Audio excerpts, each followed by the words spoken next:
Hey everybody, this is a quick video in case you have a Panasonic television with a model number TC-either 55 or 65 CX850. I'll go ahead and put those model numbers in the description so you can be sure. And you need to do a hard reset to the factory default settings on them.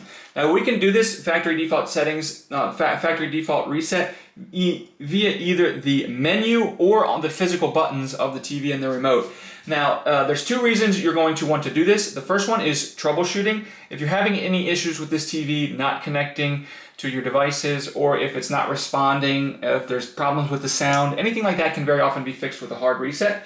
Now, the second reason is if you just want to set this TV up like a new TV for whatever reason and put it on a new network and everything, we can go ahead and do that quite easily.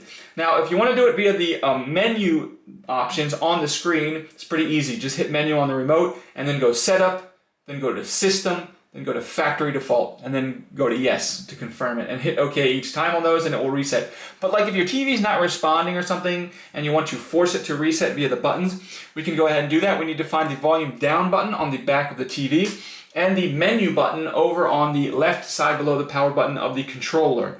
And it's just what we're going to do is simultaneously hold that volume down button on the TV and the menu button on the controller for at least 5 seconds. After 5 seconds, we can go ahead and unplug the TV and then release those buttons. Wait a few more seconds and then go ahead and plug the TV back in, turn it back on, and it will start back up to its factory default settings.